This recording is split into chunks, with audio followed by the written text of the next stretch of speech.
pour 40 minutes. On est parti. 40 minutes. Pas plus de 40 minutes. De toute façon, Non, c'est bien. Après, c'est trop long, sinon ils ne regardent pas. C'est trop long. Et en plus, Lenny doit partir. Ouais. Tu dois partir. Voilà. Et je dois partir. On va tous partir. Merci d'être venu, en tout cas, d'avoir consacré ton temps. Tu reviens du Canada. Oui. Juste pour moi, juste pour nous. Pratiquement. Ouais. On va parler de défense.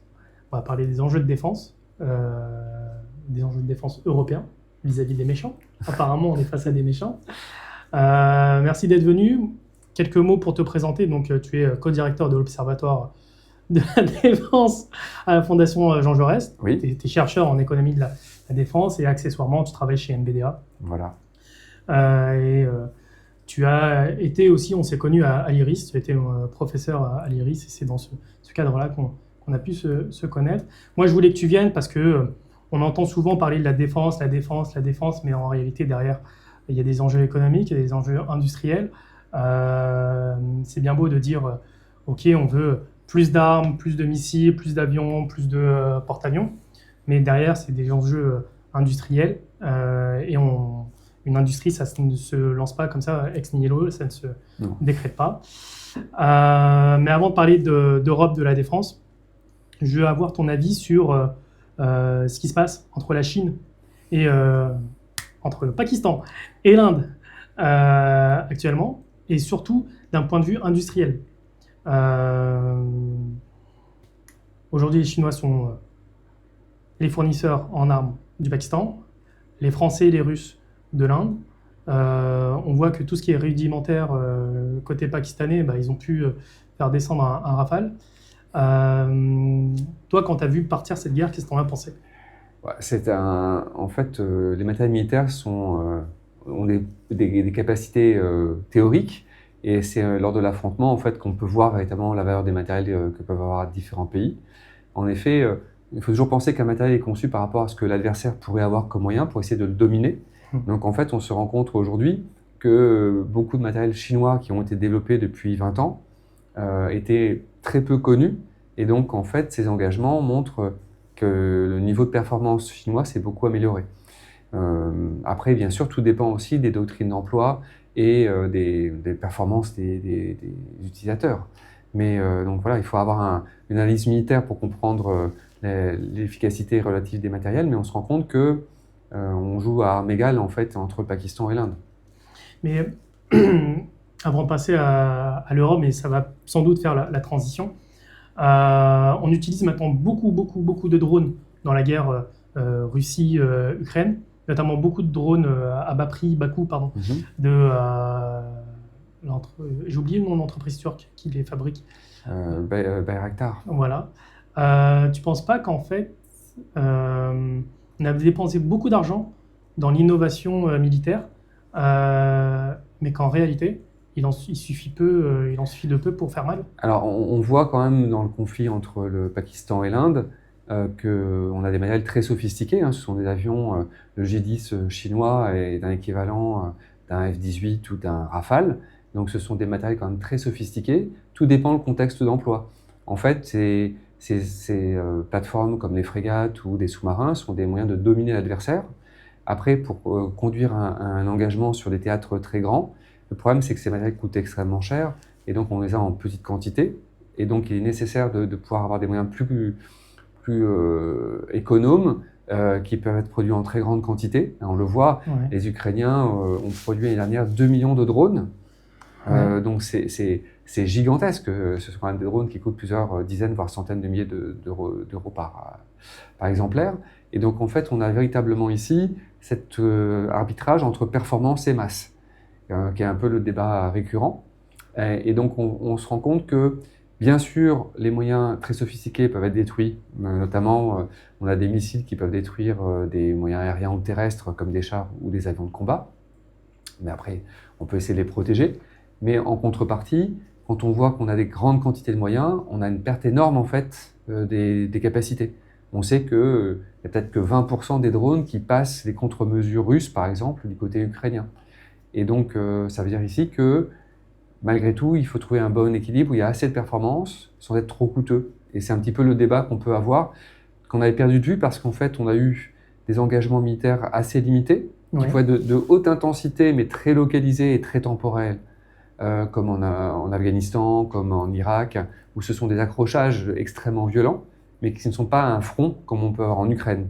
Et donc on a redécouvert en fait des dimensions de la guerre, et pendant 30-40 ans, on a focalisé sur la capacité de faire une troisième guerre mondiale face à des Russes, maintenant des Chinois, et donc avoir des moyens qui devaient permettre, dès le début de la guerre, de pouvoir dominer l'adversaire et écraser. Par exemple, les avions de supériorité aérienne avaient pour objectif d'empêcher l'adversaire d'avoir la main sur l'espace aérien. Et donc, en fait, on a continué à développer cette stratégie et avec des engagements qui ne nécessitaient pas beaucoup de moyens, finalement, par rapport à la guerre qu'on a plus conventionnelle, que ce soit entre la Russie et l'Ukraine ou entre le Pakistan et l'Inde.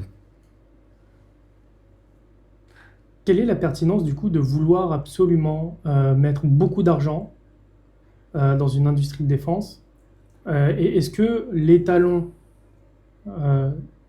monétaire est un vrai étalon comparatif entre les pays? En termes de dépenses ou en termes d'efforts En termes de dépenses. Alors, en fait, la question, c'est l'évolution de la performance des matériels. On a Norman Augustine, qui était le patron de Lockheed Martin, avait développé en 1983 une loi, la loi d'Augustine, qui expliquait qu'en fait, la performance des matériels de génération en génération faisait qu'on avait une évolution exponentielle des coûts.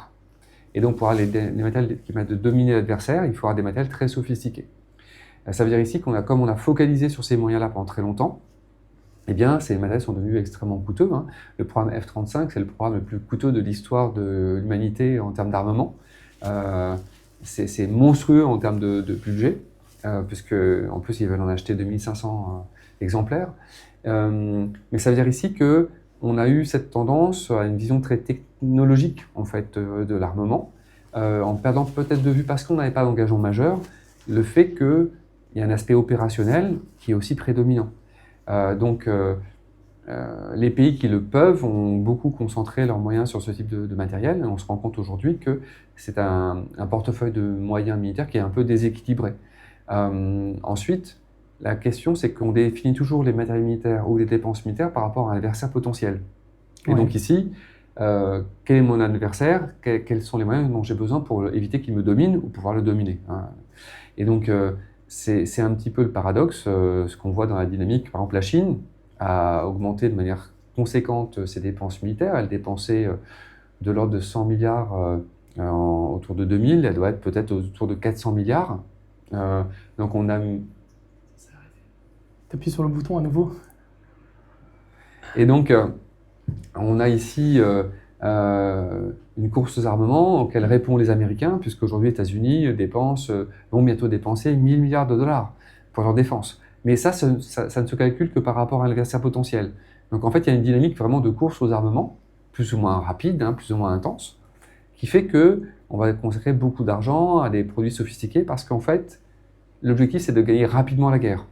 On voit bien que les drones sont très utiles pour les Ukrainiens et les Russes d'ailleurs, parce qu'ils embêtent énormément l'adversaire. On crée une zone, un no man's land de 10 à 15 km autour de la ligne de front, où en fait il est pratiquement impossible d'opérer parce qu'on est tout de suite attaqué par des hordes de drones, même s'ils sont opérés par des humains, enfin dans le cas.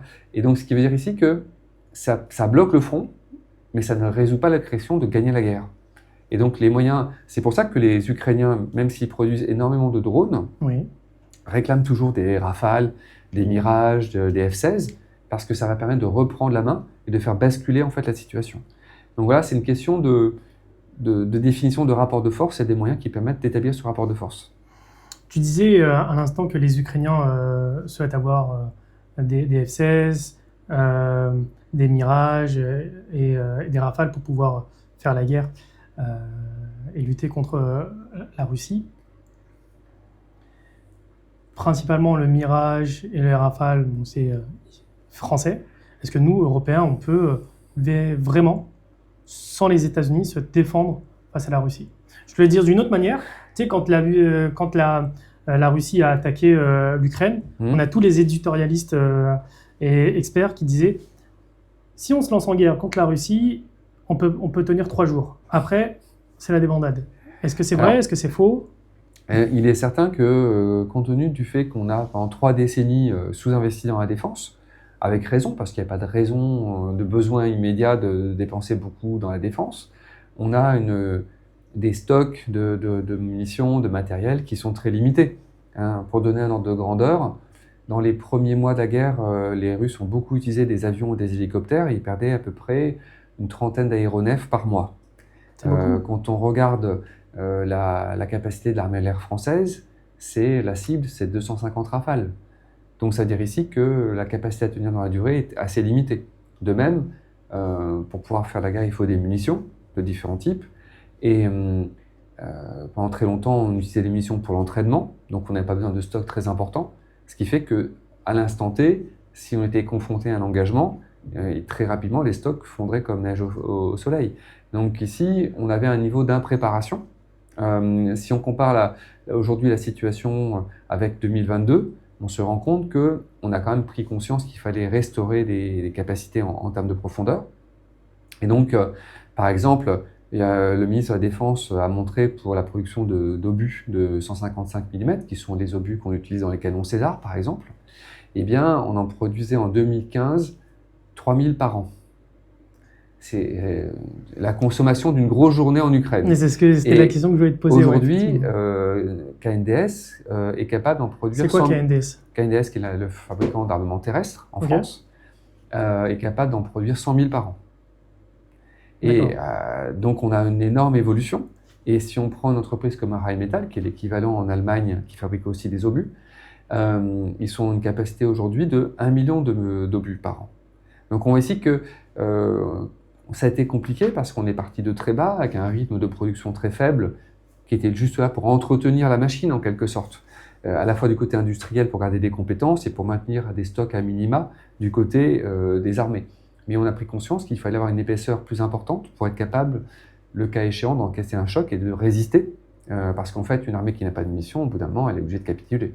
Donc c'est vraiment ici la crédibilité aussi de la défense.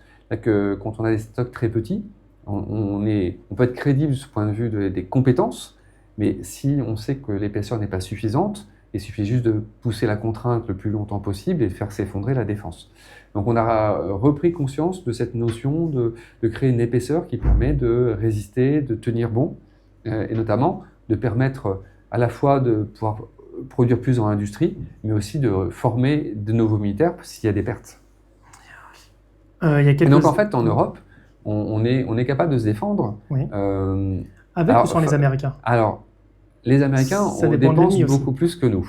Donc, par définition, en gros, on a dans l'OTAN, il y a à peu près 2 tiers aux États-Unis, 1 tiers en Europe en termes de dépenses.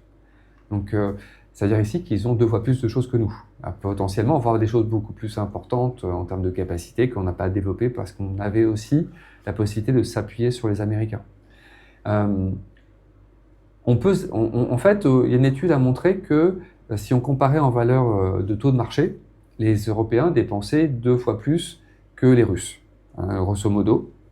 Mais si on prend en parité de pouvoir d'achat, donc si on corrige les effets de coûts de production locaux, en fait, on estime aujourd'hui que les Russes dépensent à peu près l'équivalent de ce que dépensent les Européens.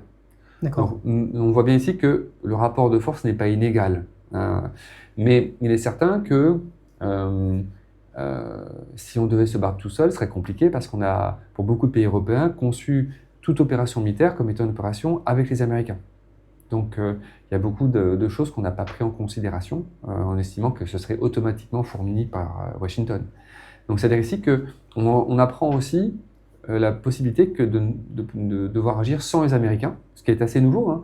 On voit bien un petit peu la panique qui a saisi des pays comme l'Allemagne, parce que c'était impossible de penser que les Américains ne seraient pas avec eux.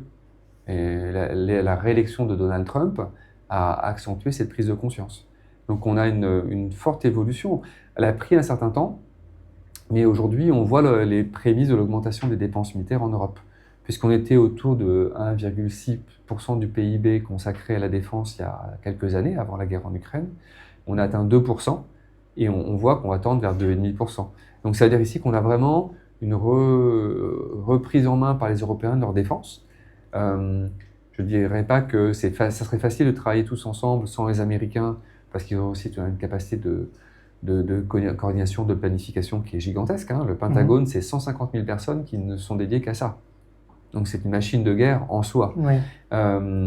Mais on est capable de le faire. Si c'était comme les Ukrainiens ont su se défendre face à une attaque qui est arrivée quand même de manière surprenante.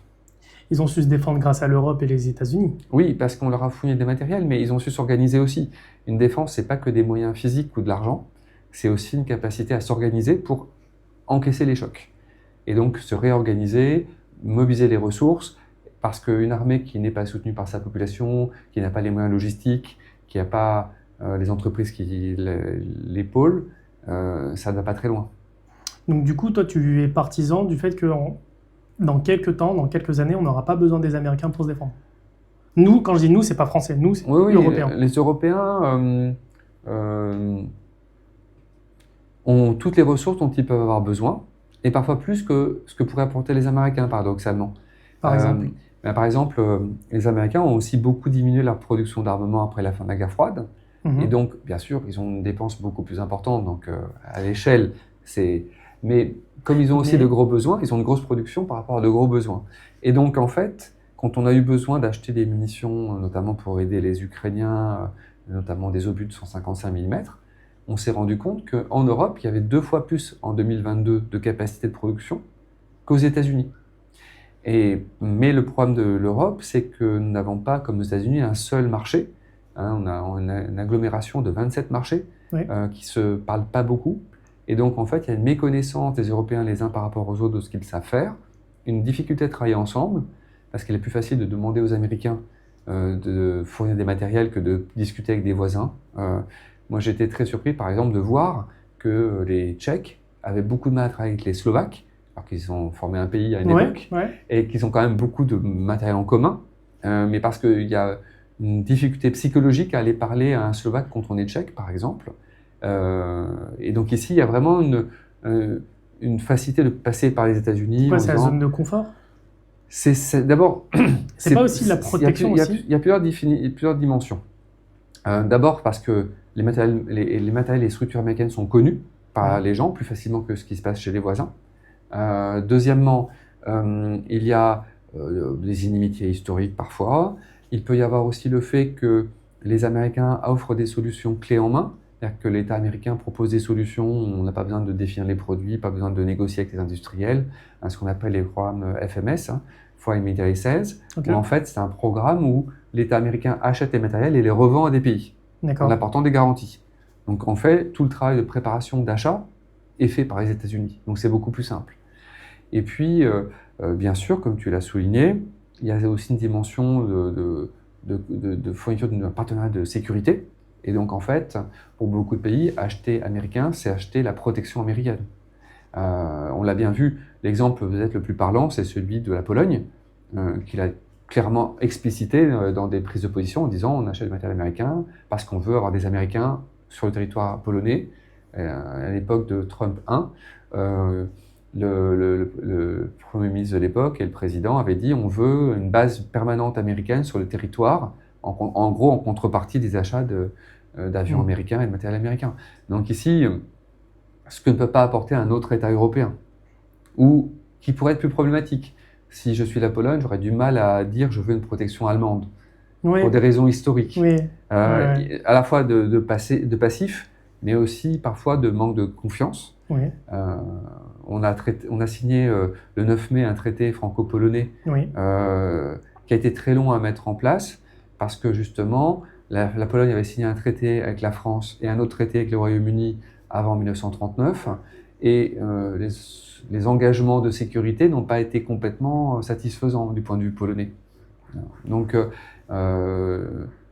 ici, la confiance est plus grande aux États-Unis, peut-être de manière illusoire, mais en tout cas, elle est plus grande, et donc on choisit la meilleure option, en quelque sorte. Ce qui est tout à fait compréhensible.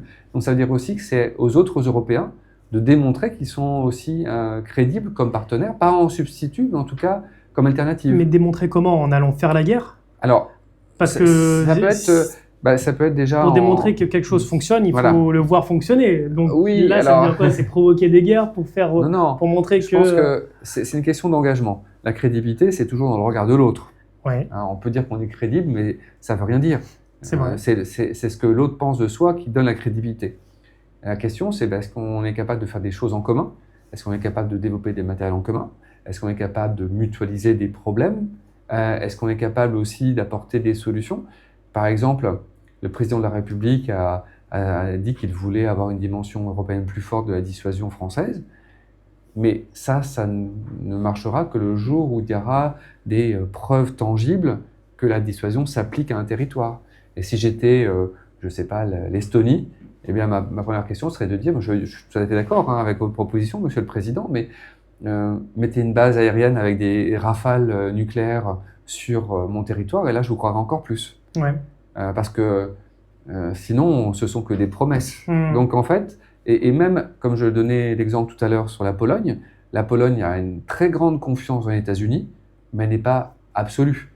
Et avoir des soldats américains sur le territoire national, c'est la garantie que si jamais le territoire est attaqué, que des soldats américains sont tués, les États-Unis n'auront pas d'autre choix que d'intervenir. Que de riposter. Donc voilà, même par rapport aux États-Unis, ça ne marche pas de manière aveugle. Donc ici, c'est tout un travail de conviction, mais d'actes aussi, hein, et qui font un peu défaut aujourd'hui. Dans ce territoire de l'Union européenne, donc il y a plusieurs pays, est-ce que tu es en capacité de dire, ben voilà, là, les Allemands sont forts là-dedans, les Français sont forts là-dedans, les Italiens sont forts là-dedans, leurs spécificités, leurs spécialités, leur expertise? Alors, déjà, il y a un effet de taille. Alors, si on parle du côté militaire, il y a deux pays qui ont quand même fait beaucoup d'engagements militaires, ce sont la France et le Royaume-Uni, donc qui ont une expertise par rapport à des terrains très particuliers. Hein, c'est la bande sahélo-saharienne, le Mali, au Burkina, les dernières années. C'est aussi l'engagement en Afghanistan ou en Irak, qui sont des théâtres très différents de ce qu'on peut avoir en Ukraine aujourd'hui, ou au Pakistan et en Inde. Il y a une expertise militaire. Sur d'autres pays qui sont plutôt dans des logiques de défense territoriale, c'est plus difficile à évaluer parce qu'en fait, ce sont des pays qui ne sont pas en guerre. Donc, malheureusement, on teste la valeur d'une armée que lors de l'affrontement. C'est pour ça aussi qu'il est important pour beaucoup de pays en Europe d'avoir participé à des missions type Afghanistan ou Irak dans le cadre du partenariat avec les États-Unis parce que ça leur a apporté une expertise de terrain, une vraie démonstration de ce qu'ils étaient capables de faire, ou un effet d'apprentissage. Ensuite, du point de vue industriel, il y a, en fait, là, c'est très concentré. Hein, c'est concentré du point de vue militaire, mais encore plus concentré du point de vue industriel, parce qu'il y a des coûts d'investissement sur de très longues périodes, qui se comptent en décennies pour développer des compétences. Donc, il y a des pays qui produisent des petits matériels. Beaucoup de pays d'Europe de l'Est fabriquent des véhicules blindés ou des munitions ou des armes de petit calibre.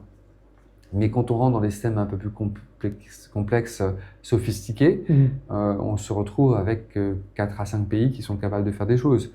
Donc, les deux pays qui ont le spectre le plus large de matériel, ce sont le Royaume-Uni et la France, parce qu'il y a toujours eu cette velléité de maîtriser l'ensemble des matériels jusqu'à une certaine limite, mais dans une très large gamme. Et après, il y a des pays comme l'Allemagne, l'Italie, la Suède, qui ont une stratégie plutôt de niche, n'ayant pas la velléité ou les moyens de pouvoir développer tous des matériels.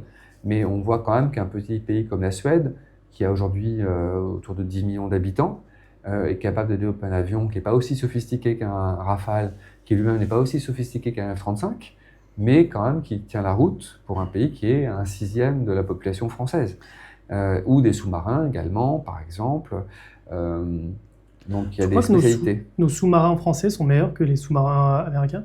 Je ne saurais pas évaluer. Ils sont performants, mais ils sont moins gros et moins équipés aussi, parce qu'on n'a pas les mêmes ambitions. Les ambitions américaines sont globales. Nous, on a des ambitions plus limitées. Donc, après, ça dépend ce qu'on veut faire. Enfin, c'est comme le F-35 qui fait vraiment des choses que ne fait pas le Rafale. Mais est-ce qu'on a besoin pour notre armée de l'air ou notre marine d'avoir des avions très sophistiqués? Alors, petite question, parce que j'aime bien être taquin. Si nos Rafales sont moins performants que les F-35, comment se fait-il que l'Inde, le Brésil, les Émirats Arabes Unis ont décidé d'acheter des Rafales? Alors, ça dépend pourquoi, dans quelle configuration. Ouais. D'abord, il y a une question de génération, puisque en fait, le F-35, c'est une génération suivante par rapport au Rafale, très clairement, puisque le Rafale a été développé au début des années 1980, alors que le F-35 au début des années 2000. Donc voilà, c'est 20 ans d'écart, ça joue beaucoup, compte tenu de l'évolution à la fois de l'électronique, mais aussi de tout ce qui est logiciel embarqué. Mais dans certaines configurations, le Rafale est de très bonne tenue. Voilà.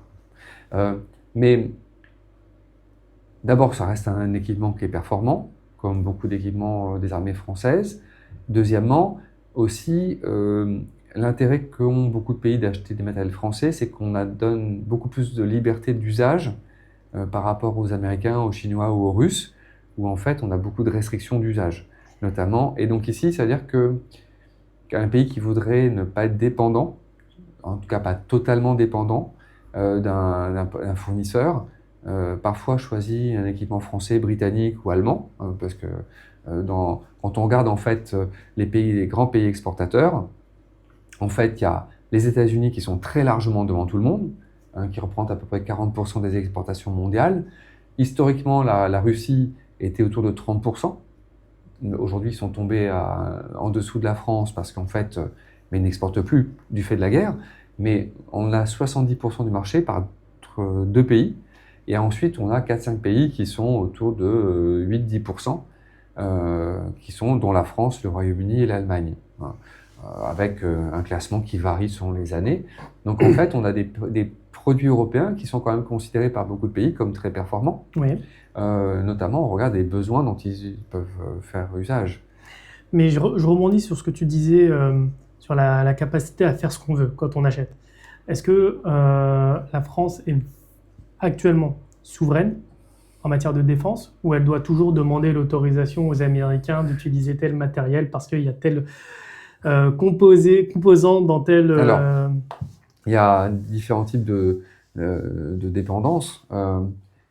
La dépendance d'usage, c'est des restrictions, par exemple, sur le maintien en condition opérationnelle des matériels. Par exemple, quand on achète un F-35, on n'a pas le droit d'avoir accès au code source des logiciels pour en faire la maintenance, par exemple. Donc, c'est-à-dire que ça ne peut être qu'une maintenance faite par des Américains. Après, il y a une maintenance sur les pièces détachées, choses comme ça. Donc ça peut être des restrictions d'accès aussi au matériel pour la maintenance. Et quand on reviendra à la situation française, la politique depuis 1956, c'est d'avoir une autonomie stratégique. On l'a vraiment ou pas? Alors, on l'a développé, ça a pris du temps. Après, on a parfois eu des dépendances qu'on a acceptées parce qu'à l'époque, c'était pas considéré comme gênant. Mais on s'est rendu compte parfois que c'était problématique. Pas tellement pour l'usage, mais plutôt parce qu'on ne pouvait plus exporter les matériels parce qu'il y a des composants américains, par exemple. Oui. Donc, on a eu fait un processus de ce qu'on appelle de désitarisation, puisque ITAR, c'est le nom des réglementations américaines de contrôle d'exportation. Et donc, sur les matériels essentiels pour la défense française, aujourd'hui, on a une maîtrise des matériels. Donc, ça ne veut pas dire qu'il n'y a pas forcément des composants non français, mais ces composants ne sont pas problématiques, où il y a plusieurs fournisseurs potentiels, on peut trouver à moyen terme une solution pour les remplacer. Donc en fait, ce qui est très coûteux, parce que c'est-à-dire que la France a beaucoup dépensé pour sa défense, pour s'assurer d'avoir cette autonomie stratégique. 1956, c'est quand même 70 ans d'efforts, 70 ans d'efforts, pour pouvoir garantir que le jour où on veut opérer quelque part, on ne pourra pas nous dire non. Et donc, ce qui est le cas de peu de pays. Souvent, les pays l'ont pour quelques matériels, par exemple les Suédois sur leurs sous-marins, par exemple. Les Turcs ont développé aussi des matériels dans cette optique-là, avec quand même toujours une certaine dépendance par rapport à des composants américains, parfois chinois aussi. On parlait des drones en Ukraine, l'essentiel des composants sont chinois. Enfin, c'est très compliqué. Donc ici, c'est-à-dire que en fait, aujourd'hui, pour les pièces essentielles et les éléments critiques, on est assez confiant en France, mais il y a beaucoup de composants civils qui peuvent être problématiques, simplement pour des ruptures d'approvisionnement.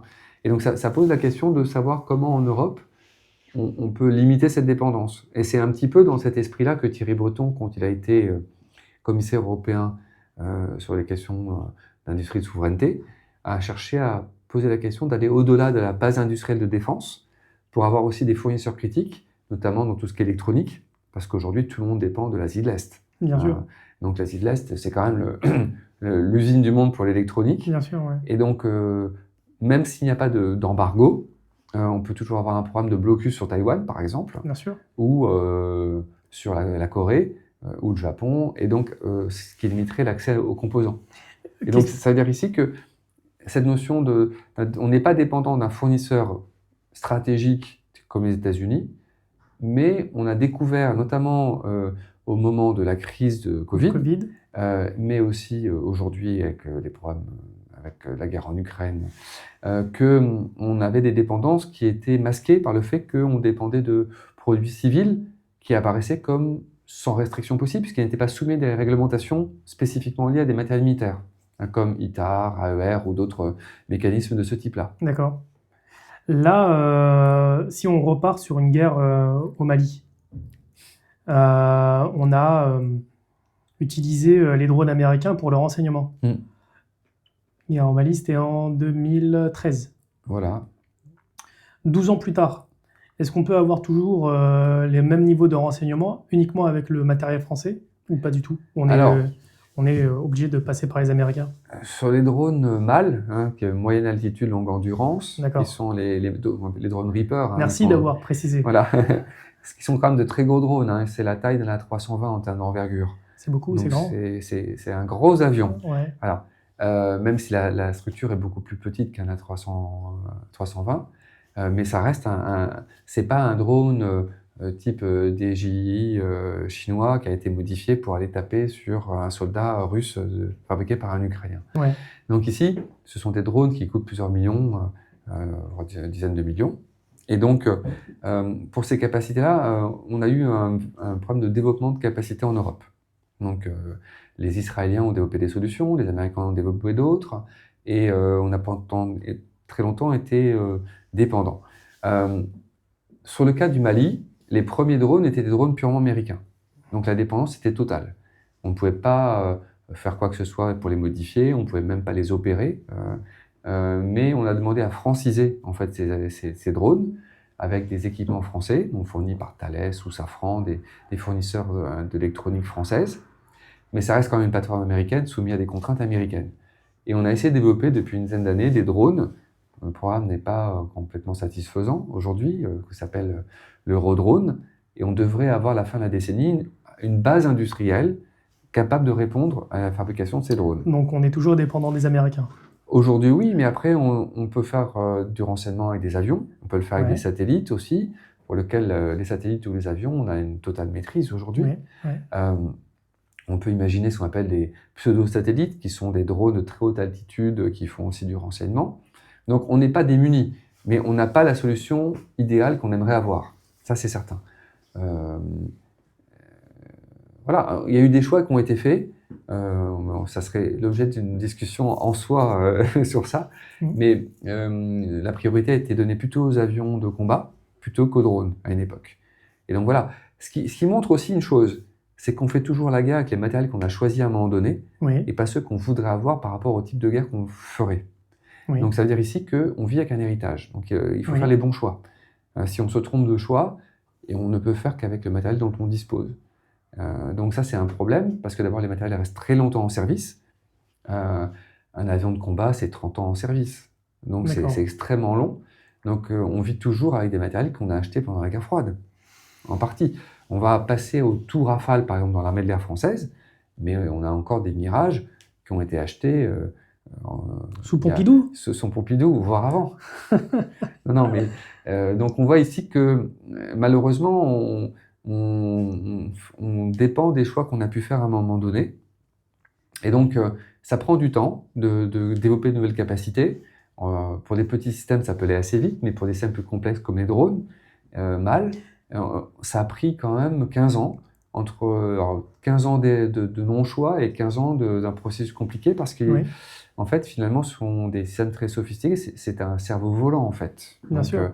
C'est pas juste l'aéromodélisme. Oui, bien sûr. Voilà. Mais il reste à peu près 5 minutes. On va terminer sur deux petites questions. Oui. L'avant-dernière, c'est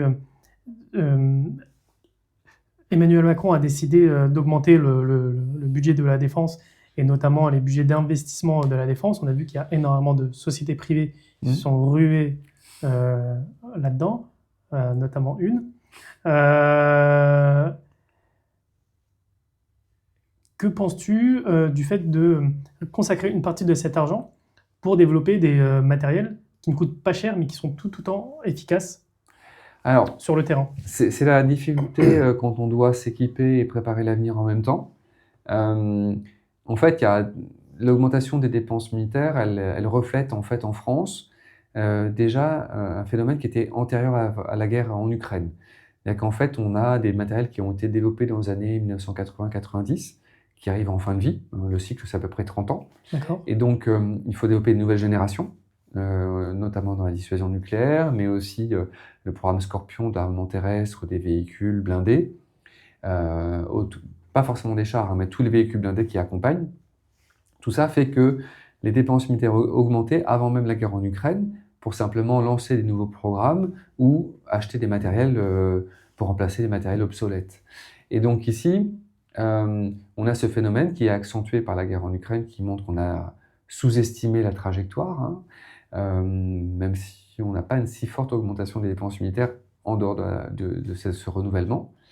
Et donc, la question qui se pose, c'est l'adéquation des matériels. Parce que bien sûr, quand on achète un matériel qui existe déjà, il a été conçu pour un contexte donné, il y a plusieurs décennies parfois. Et donc, ici, c'est pareil à l'urgence, pour être sûr d'avoir assez de stock et de flotte pour pouvoir tenir en cas d'agression. Donc ça, c'est le très court terme. Mais ensuite, il faut se dire, mais comment développer les capacités qu'on identifie aujourd'hui, mais qui n'étaient pas envisagées il y a 10 ou 15 ans, pour pouvoir les intégrer dans cette planification. Et ça, c'est plus compliqué. Alors, on essaie de le faire, mais c'est en concurrence avec des matériels qui préexistent déjà, avec des intérêts particuliers, à la fois du côté des armées, qui ont des habitudes, et des industriels, qui veulent continuer à vendre les matériels qu'ils ont pu faire. Comment on adapte les matériels existants aussi, c'est une question. Et ça, c'est je pense, les leçons qu'il faudra tirer très rapidement de la guerre en Ukraine. Alors c'est compliqué parce que faire des leçons à chaud, c'est extrêmement compliqué. On peut se tromper. Par exemple, le TB2 de Bayraktar, qui était le fameux drone qui allait frapper les chars russes au début de la guerre en Ukraine. En fait, on s'est rendu compte que ce drone était efficace par l'effet de surprise qu'il a fourni. Mais une fois que les Russes ont compris, ils ont trouvé des contre-mesures et aujourd'hui, on n'en entend plus parler. Alors qu'il y a 3 ans, on avait des vidéos qui sortaient toutes les semaines. Et donc, pourquoi? Parce qu'en fait, quand on voit ce que disent les analystes militaires, c'est que, hormis dans quelques contextes où ils peuvent encore être efficaces, souvent, ils sont détruits très rapidement. Donc, c'est-à-dire qu'ici, que le cycle de l'innovation dans des matériels nouveaux peut être très, très rapide. Ce matin même, dans les Échos, il y avait un article, non, dans les Échos, non, c'était dans le Financial Times, d'un expert fabricants de drones ukrainiens qui disaient qu'ils passaient leur temps à faire évoluer leur plateforme. Donc voilà, et ce qui retarde aussi parfois des choix, parce qu'on ne veut pas se tromper d'acheter un matériel qui sera déjà obsolète une fois qu'on l'aura en dotation. Donc, d'ailleurs, le chef d'état-major de l'armée de terre française, le général Schill, l'a bien souligné, il faut être capable de pondérer, ne pas lâcher la proie pour l'ombre, en quelque sorte. Ouais. On n'a pas le temps pour la dernière question, parce qu'on est arrivé à la fin de l'émission. Je te remercie d'être venu. Je t'en prie. Et puis, merci de nous avoir éclairé sur les sujets d'industrie de défense qui sont très, je ne vais pas dire compliqués, mais c'est réservé à une petite partie de la population, des initiés qui connaissent vraiment le milieu de la défense. Ça demande un investissement. Moi, je pense que ce n'est pas différent dans d'autres domaines. Simplement, comme c'est une activité très spécifique, les gens s'y intéressent moins que d'autres choses. Mais est-ce que ce n'est pas aussi à cause des gens du secteur eux-mêmes qui veulent garantir ou travailler en, je vais pas dire en secret, mais ne pas... Alors, il y a beaucoup d'informations qui sont compliquées à avoir parce que justement, le secret est un moyen d'assurer la supériorité. Mais si on regarde le domaine de la santé, par exemple, les médecins ne sont pas moins protecteurs de leur expertise que ne sont les militaires. C'est vrai, c'est vrai. Donc il y a plein de domaines où on peut retrouver ce même phénomène. La défense étant un domaine très spécifique et très marqué, les gens ils sont plus sensibles, ils voient plus de secrets, mais il y a beaucoup de domaines où le secret est très prégnant. Bon, en tout cas, merci de nous avoir donné quelques petits secrets et d'avoir révélé quelques petites choses. En tout cas, des clés de compréhension. Ouais, voilà, c'est exactement ça. Merci à toi, Renaud. Merci beaucoup.